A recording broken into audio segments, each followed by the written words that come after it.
नमस्कार दोस्तों, Banaras global times से मैं डॉक्टर नागेंद्र पाठक।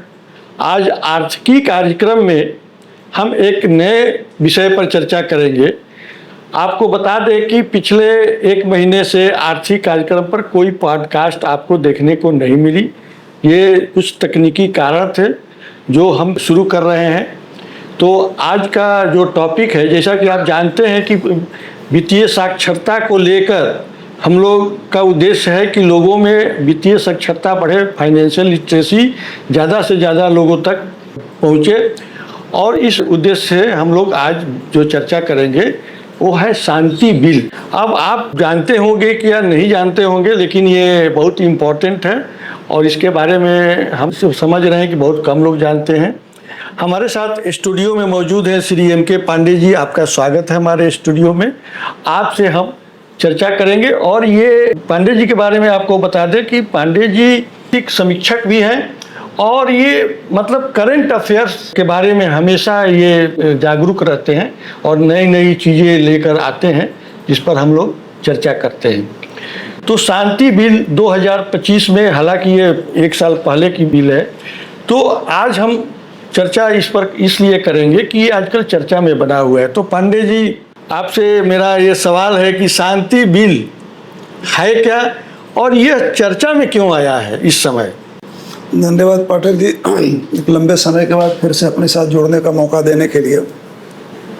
सबसे पहले शांति जो है, ऐसे सुनने में शांति हो, ऐसे प्रैक्टिकली इसका पर्पस भी शांति है, लेकिन शांति SHANTI ये एब्रीविएशन है। इस एब्रीविएशन का फुल फॉर्म ये है कि sustainable harnessing and advancement of nuclear energy for transforming India.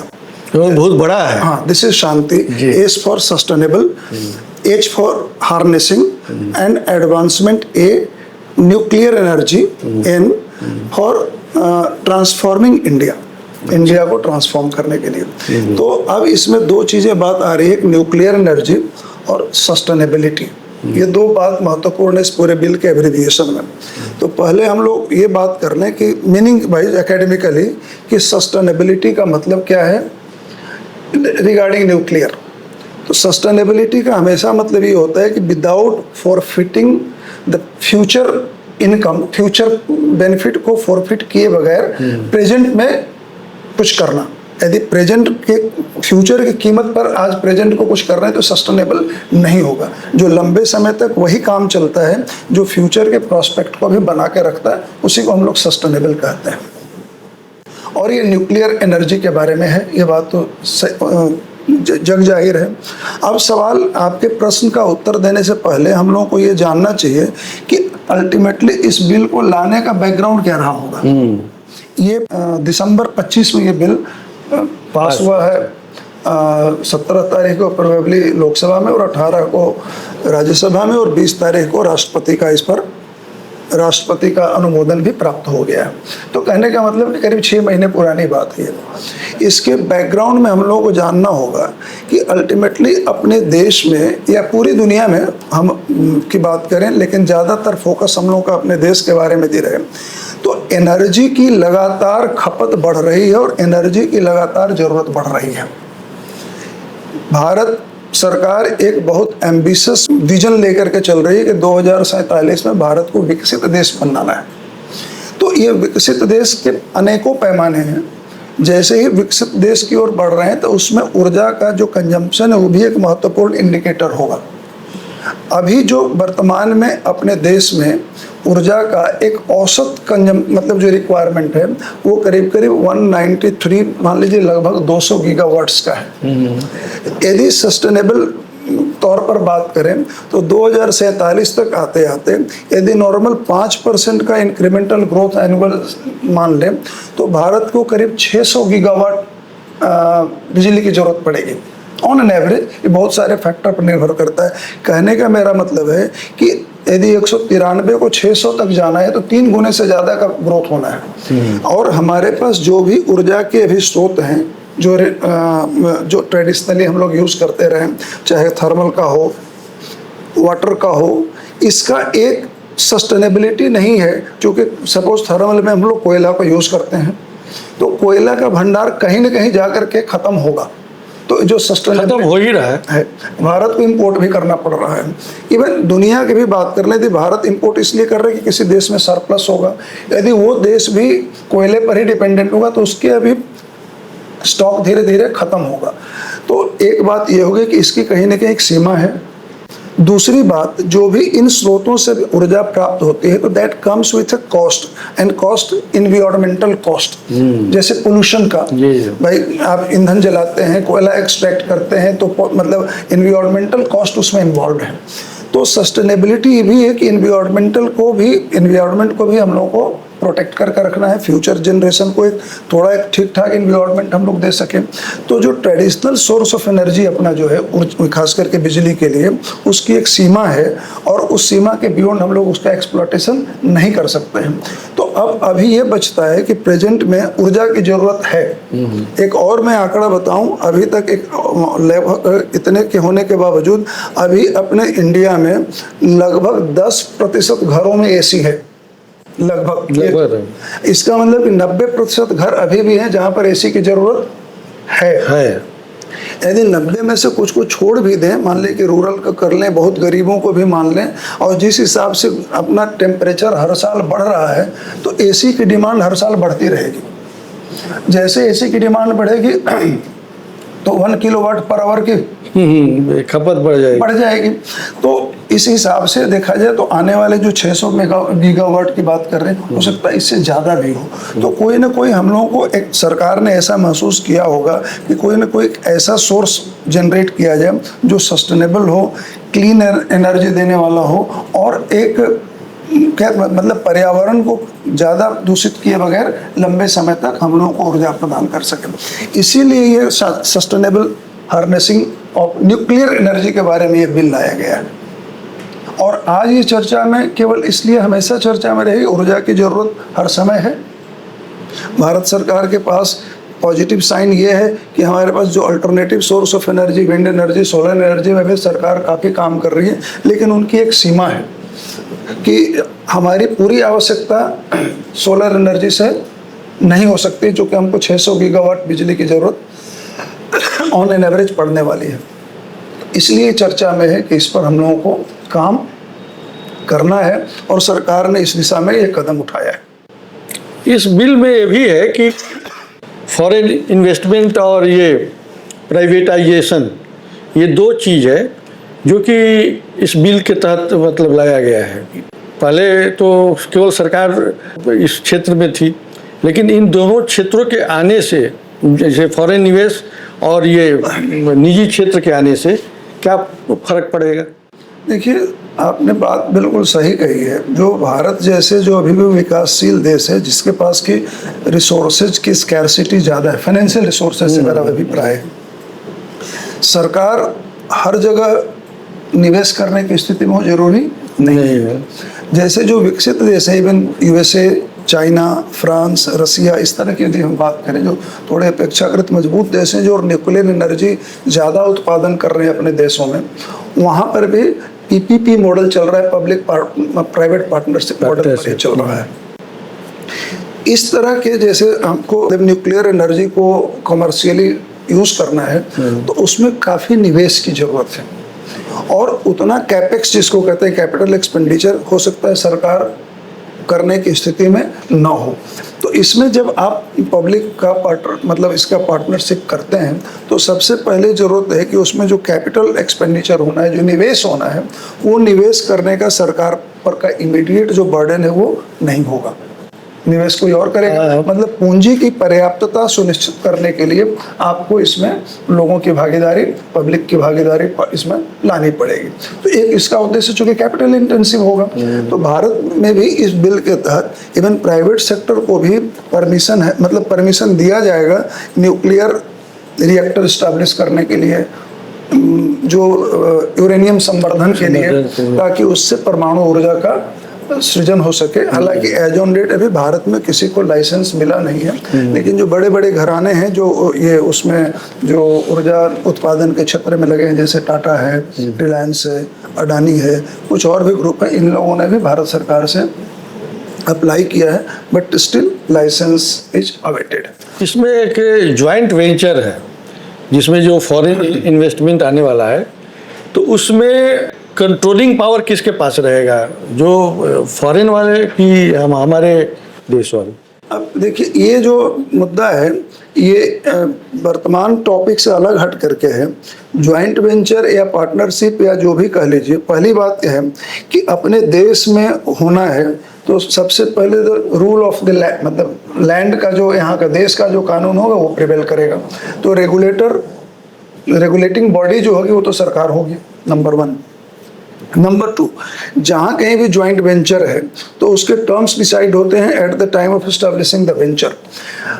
Theoretically जो मेजर स्टेक होल्डर होता है उसका से ज़्यादा होगा। तो निश्चित रूप से जैसे अपने देश में हो रहा होगा तो उसमें किसका कैपिटल कितना लगाया, किसने कितना निवेश लगाया और किन शर्तों पर समझौता किया है, वो शर्त प्रिवेल करेगा, जिसके लिए कोई यूनिवर्सल रूल नहीं हो सकता है। लेकिन एक यूनिवर्सल रूल जरूर प्रिवेल करेगा कि जिस देश में ये काम हो रहा है उस देश का कानून, वहाँ के सरकार का जो प्राथमिकता है वो प्राथमिकता सबके ऊपर प्रिवेल करेगी। तो मतलब इस बिल में तो इसकी चर्चा होगी, कितने किसकी इक्विटी होगी? अब वो तो सर 1 to 1 निर्भर किया जाएगा कि जो जैसे टाटा यदि किसी के साथ कर रहा है। पहली बात तो भी हो रही है कि जो सरकारी उपक्रम है उनके साथ जो निजी सेक्टर वाले लोग हैं कि उनका ज्वाइंट वेंचर हो, वो उनके साथ कोलैबोरेट करें, पूंजी निवेश करें और उसके साथ उसका उत्पादन करें। तो इस बिल से लाभ क्या होने वाला है?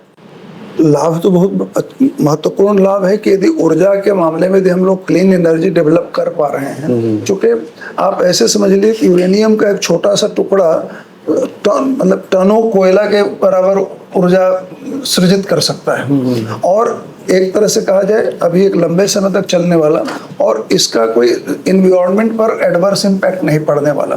तो यदि ऊर्जा के मामले में हम आत्मनिर्भर हो सकते हैं, यदि हमारा देश आत्मनिर्भर हो सकता है आने वाले समय में, जैसे कि एक अनुमान किया जा रहा है कि इस रफ्तार से हमारे देश में ऊर्जा की आवश्यकता बढ़ेगी और उस आवश्यकता को हम अपने इंटरनल रिसोर्सेज से पूरा कर सकते हैं, तो ये तो बहुत अच्छी बात होगी। अन्यथा रिक्वायरमेंट बढ़ेगी तो हमको आयात करना पड़ेगा।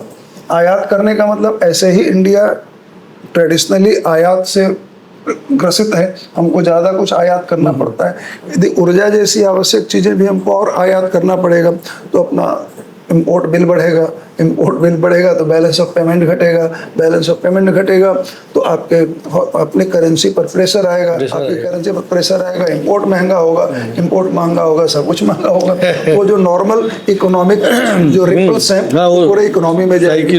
तो आत्मनिर्भरता प्राप्त करने की दिशा में उठाया गया कोई भी कदम जो है वो सराहनीय है। और यदि ये चीज़ मतलब जिसकी पूरी संभावना है कि जैसे जैसे ये समय के साथ आगे बढ़ेगा, हम यदि ऊर्जा के क्षेत्र में स्वावलंबी होते रहेंगे और खास करके जो वैकल्पिक ऊर्जा के उत्पादन के क्षेत्र में यदि हम आगे बढ़ते हैं तो देश के लिए बहुत फायदेमंद होगा। ऊर्जा उपलब्ध होगा, रोजगार सृजित होगा, जो ease of living, ease of doing business, ये सब जो हैप्पीनेस इंडेक्स में जो पैरामीटर है ईज ऑफ लिविंग का, वो निश्चित रूप से इम्प्रूव होगा। आज यदि अनइंटरप्टेड पावर सप्लाई कहीं भी अवेलेबल है तो केवल जीना ही आसान नहीं होता है बल्कि और भी कुछ चीज़ें वहाँ पर रोजगार के भी अवसर सृजित हो जाते हैं। तो वो कल्पना वाली बात जरूर हम लोग करके देखें कि यदि पूरे देश में अनइंटरप्टेड स्टेबल पावर सप्लाई मिल रहा है तो वहाँ पर बहुत सारे उद्योग धंधे भी चलेंगे और सबसे बड़ी बात इंसान का जो ईज ऑफ लिविंग है वो थोड़ा इम्प्रूव होगा। तो इसके तो फायदे हैं और पर्यावरण का संरक्षण होगा, ये सबसे महत्वपूर्ण बात है। क्योंकि जहाँ कहीं भी मतलब हम लोग ये विकास करते हैं तो पर्यावरण पर उसका एडवर्स इम्पैक्ट हमेशा देखने को मिलता है। इसके क्षेत्र में हमको पर्यावरण सुरक्षित रखने में सफलता मिलेगी, एक बहुत बड़ी बात होगी। तो हमारे देश में परमाणु ऊर्जा से बिजली का उत्पादन बहुत कम होता है। बहुत कम होता है। तो क्या प्राइवेट सेक्टर के आने से बढ़ेगा? बिल्कुल बढ़ेगा।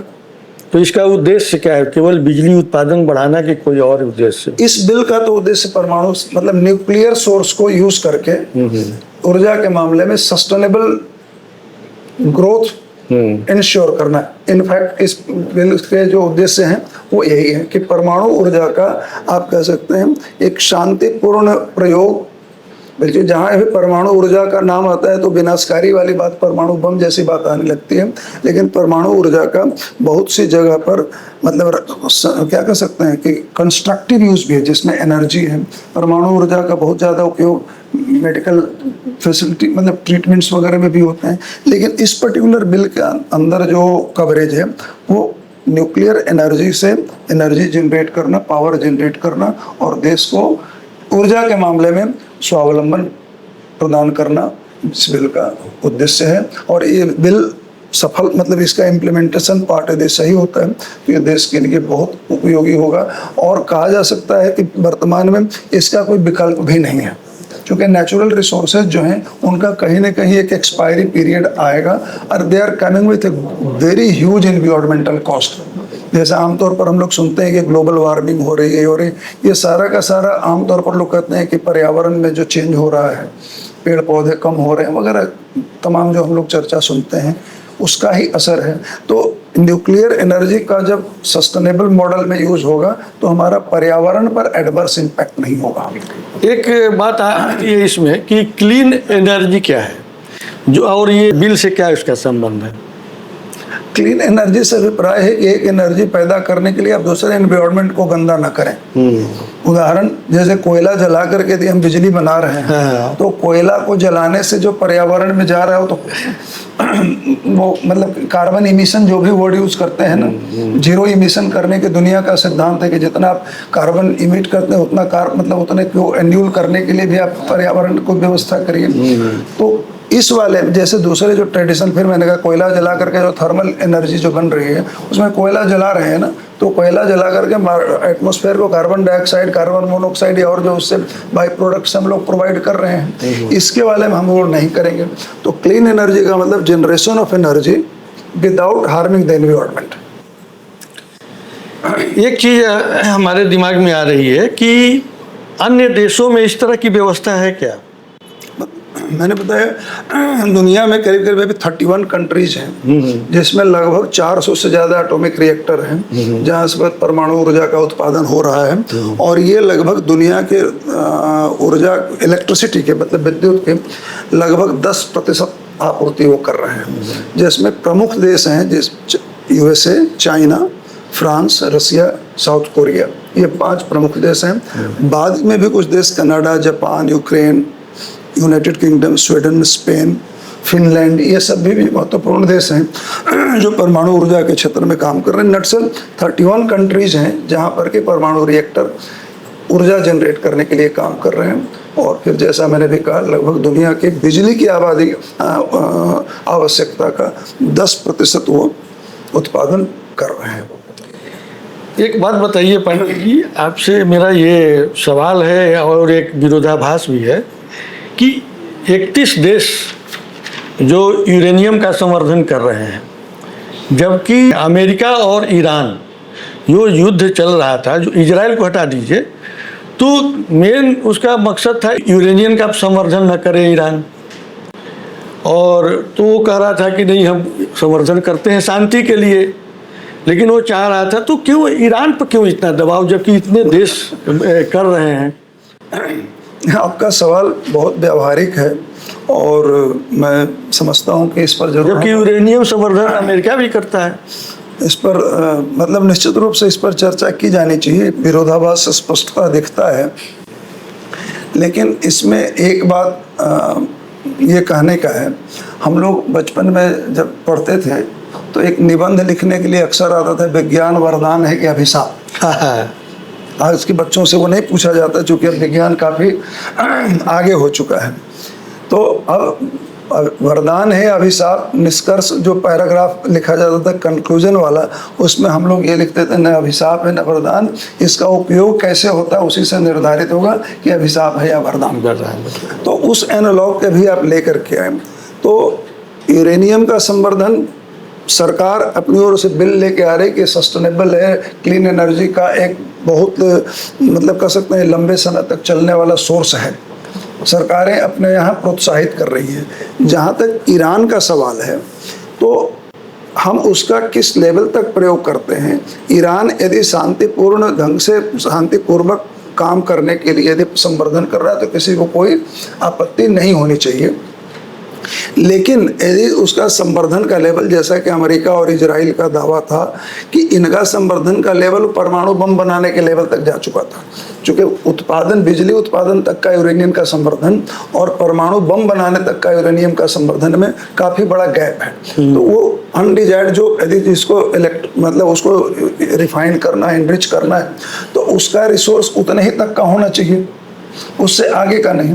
तो उनके पास उससे ज़्यादा का आगे का था, इसलिए बोन ऑफ कंटेंशन था। इन तमाम तरह की चीज़ें ना हो, इसके लिए यूनाइटेड नेशंस का एक वॉचडॉग की तरह एक संस्था है जिसको हम लोग कहते हैं IAEA, international atomic energy agency. एक ये यूनाइटेड नेशंस का वॉचडॉग, इसको हम लोग कह सकते हैं कि एटॉमिक वॉचडॉग है। ये वॉचडॉग होने का इसके पास कोई ऐसा एग्जीक्यूटिव पावर नहीं है, लेकिन एक पावर इसके पास ये है कि ये दुनिया के देशों को, जो जहाँ पर भी एटॉमिक एनर्जी का यूज हो रहा है, तो उसको इंस्पेक्ट कर सकता है कि वहाँ पर किस लेवल तक का उसका वो यूज कर रहे हैं, किस लेवल तक उसको संवर्धित कर रहे हैं। तो ईरान को या किसी भी देश को, जो भी इस मतलब जिन देशों का हमने नाम लिया, उन लोगों ने IAEA को अपनी ओर से ये अथॉरिटी दे रखी है कि आप हमारे जो संवर्धन केंद्र हैं उनका इंस्पेक्शन कर सकते हैं। वो सर्टिफाई करेंगे कि इनका जो संवर्धन करने का जो लेवल है वो उसी लेवल तक है जिस लेवल तक के परमाणु बम मतलब उसका विध्वंसात्मक प्रयोग करने के लेवल तक जाने तक इनके पास क्षमता नहीं है, वो इंश्योर करते हैं। तो यदि जो भी इसके लिए सहमत है, जिसने इस संस्था को अपनी यह सहमति दे रखी है कि हमको अपना हमारा संवर्धन केंद्र का आप इंस्पेक्शन करिए और इसको एक तरह से कहा जाए आप इंश्योर करिए, सर्टिफाई करिए कि हम उसी लेवल तक कर रहे हैं जिस लेवल तक की परमिशन है, जहाँ से कि इसका विध्वंसात्मक प्रयोग नहीं हो सकता है। तो ये जो IAEA का था, इसका बेसिक पर्पस यही था कि atom for piece, atom for energy, जो ये एटॉमिक एनर्जी है ये शांति के लिए और ऊर्जा के लिए इसका प्रयोग हो। ये इस तरह से कहा जाए, इनका एक कोई मोटो था, atoms for piece and development. इसके लिए ये मतलब मोटो लेकर के ये संस्था काम करती है। तो अभी भी हो सकता है, मतलब हो सकता है कि यह सही है कि ईरान इसके लिए वो एग्रीमेंट साइन करने को तैयार नहीं रहा होगा। तो एक संदेह का एक पर्याप्त कारण होता है कि आपका जो संवर्धन का लेवल है वो शांति वाले लेवल से ऊपर है, ऊपर वाले पर है। तो उस पर और बाकी तो फिर जियोपॉलिटिक्स और जो तमाम चीज़ें होती है युद्ध का, वो अपनी जगह पर है। लेकिन जो परमाणु से संबंधित सवाल था उसके बारे में यही कहा जा सकता है कि उन्होंने अपने संवर्धन के लेवल को उस लेवल तक बढ़ाया था, उस लेवल तक लेके गए थे जहाँ से कि उसका सामरिक प्रयोग के लेवल तक यूरेनियम को लेके जाने का था। अन्यथा शांतिपूर्ण करने के लिए उसमें कोई दिक्कत नहीं थी। तमाम देश कर रहे हैं, 31 देश कर रहे हैं और आने वाले दिनों में इसका प्रयोग करना ही होगा, क्योंकि अक्रॉस द वर्ल्ड जो ट्रेडिशनल सोर्स ऑफ एनर्जी हैं उनका कोई ना कोई एक लाइफ साइकिल होगा और सबसे बड़ा उनका जो इन्वायरमेंटल कॉस्ट है वो आने वाले जनरेशन के लिए बड़ा मतलब क्या कह सकते हैं कर्ज की तरह होगा। तो ये वैकल्पिक ऊर्जा की व्यवस्था करनी ही होगी और वैकल्पिक ऊर्जा उस तरह के कि फ्यूचर प्रोस्पेक्ट के मतलब ग्रोथ की संभावना को भी फुलफिल करे, ग्रोथ के रिक्वायरमेंट को भी फुलफिल करने के लिए कैपेबल हो। और उसके लिए न्यूक्लियर एनर्जी के अलावा दूसरा भी कोई उतना स्ट्रॉन्ग सोर्स दिखता नहीं है, क्योंकि सोलर पावर की अपनी एनर्जी है, मतलब सोलर पावर की अपनी एक लिमिटेशन है, विंड एनर्जी जो है उसके भी अपनी एक लिमिटेशन है, वो इतनी बड़ी आवश्यकताओं को पूरा नहीं कर सकता है। तो ये पूरे दुनिया के लिए ज़रूरत है और इसका प्रयोग हो मतलब करना ही होगा। अभी आप एक शब्द का प्रयोग किए IAEA, इसको जरा विस्तार से हमारे दर्शकों को समझाइए। देखिए, यूनाइटेड नेशंस UNO जिसको हम लोग कहते हैं, जो पूरी दुनिया के लिए एक तरह से कहा जाए डिसिप्लिन को परिभाषित करने के लिए और डिसिप्लिन इम्प्लीमेंट हो रहा है, उसका एक संगठन है। तो परमाणु क्षेत्र के लिए जैसे उसके बहुत तरह यूनेस्को, हेल्थ के लिए अलग, एजुकेशन की तमाम तरह के हैं। तो परमाणु क्षेत्र के लिए जो उनका वॉचडॉग है उसका है इस संस्था का नाम, जिसको हम लोग इंटरनेशनल एटॉमिक एनर्जी एजेंसी कहते हैं, ये 1957 में इसकी स्थापना हुई थी। इसका मुख्यालय ऑस्ट्रिया की राजधानी वियना में है। इसका दुनिया के 178 कंट्रीज इसके मेंबर हैं एज ऑन डेट, और इसका मोटो वही है कि atoms for piece and development. ये मतलब मोटा मोटी इनका है। ये कोई अपने पास इनका कोई ऐसा टेक्निक नहीं है, या आर्म्स नहीं बनाते हैं, आर्म्स बनाने से मतलब इनके पास ऐसी कोई टेक्नोलॉजी नहीं है, इनके पास ऐसी कोई टेक्निकलिटी नहीं है। ये सिंपली एक वॉचडॉग हैं जिनका काम है कि एक नॉर्मल फ्रेमवर्क देना।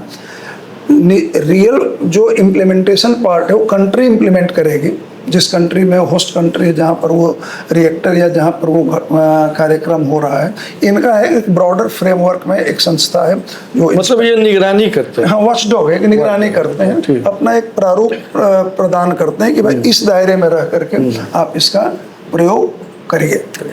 तो जब अमेरिका ईरान को बोल रहा था कि आप मत बनाओ, इसका संवर्धन मत करो, तो इसमें इस संस्था का कोई बात आई थी? नहीं, संस्था की तो बात है, जैसे ये अपने पास ऐसा कोई नहीं कि जाकर के जबरदस्ती किसी का इंस्पेक्शन करे।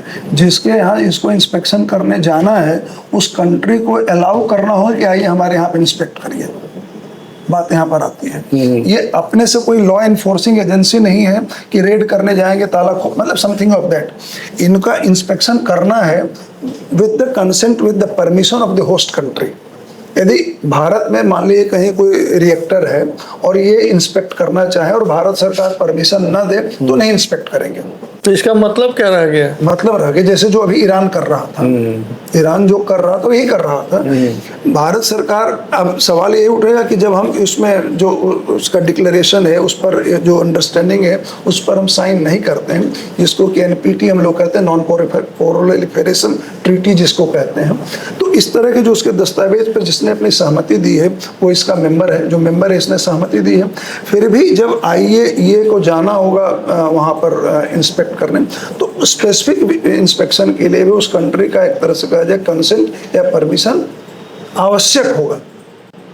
अपनी इसके पास कोई ऐसी अथॉरिटी नहीं कि जाकर के वॉलंटरी उसको मतलब कंपलसरी करके मैंडेटरी करके उसको इंस्पेक्ट करे। अपने से सब मतलब पूरे सभी देशों का नहीं कर सकता है, करना सभी को है with the consent of the host country. यदि होस्ट कंट्री ने परमिशन नहीं दिया तो नहीं करेंगे। तो ईरान ने कभी दिया नहीं होगा? नहीं दिया, अभी इस लेवल तक बात पहुंची है तभी।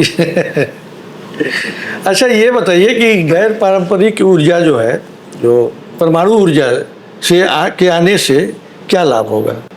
भाई जो उसके मतलब जो गैर पारंपरिक है, गैर पारंपरिक में हम डालते हैं विंड को, सोलर को, परमाणु को। परंपरा से जो ऊर्जा का स्रोत रहा है वो खनिज रहे थे, जैसे थर्मल पावर के लिए कोयला था, हाइड्रो इलेक्ट्रिक जिसको कहते थे। और सोर्स ऑफ एनर्जी की बात करते हैं तो ये जितने पेट्रोलियम है वो भी सोर्स ऑफ एनर्जी है, उससे भी टरबाइन चलाते हैं, बिजली जनरेट करते हैं। तो ये परंपरागत थे। ये गैर परंपरागत मतलब सोलर, विंड, न्यूक्लियर, ये सभी गैर परंपरागत हैं।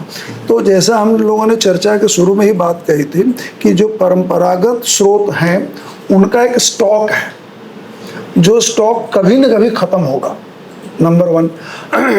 नंबर 2, उनको एक्सट्रैक्ट करके उनको यूज करने में एक जो कार्बन का एमिशन है, मतलब उनका वातावरण एनवायरमेंटल कॉस्ट भी ज़्यादा है। एक तो उनकी लाइफ कभी न कभी आकर के खत्म होगी, उनका स्टॉक कभी न कभी खत्म होगा, और they are coming with some environmental cost. जबकि इस वाले में अभी वर्तमान में कहा जा रहा है जैसे विंड, तो विंड कभी खत्म होने वाला नहीं, कम ज़्यादा हो जाए। सोलर, सूर्य चमकता रहेगा तो सोलर एनर्जी का स्रोत लंबे समय तक रहेगा। Similar is the case with atomic energy. तो इनकी लॉन्जिविटी ज़्यादा है and they are coming without any environmental cost, so that is why इनको सस्टेनेबल की श्रेणी में रखा गया है कि इसके फ्यूचर के बारे में कोई कॉम्प्रोमाइज किए बगैर, फ्यूचर प्रोस्पेक्ट से कॉम्प्रोमाइज किए बगैर हम लोग वर्तमान में एनर्जी को जनरेट कर रहे हैं। तो इसके आने से होता है कि हमारी परंपरागत स्रोत जो हैं उन पर जो नेचुरल रिसोर्सेज जिसको हम कह रहे हैं उस पर थोड़ा दबाव कम होगा और पर्यावरण में आने वाली विकृति थोड़ी कम होगी, ऐसा हम लोग कह सकते हैं। तो शांति, हम लोगों की जो चर्चा हो रही है इससे तो हमारे दर्शकों को शांति बिल के बारे में, उसके प्रभाव और उसके लाभ के बारे में समझ में आ गया है। आपको बहुत बहुत धन्यवाद हमारे स्टूडियो में आने के लिए और इस विषय पर चर्चा करने के लिए। बहुत बहुत धन्यवाद। धन्यवाद।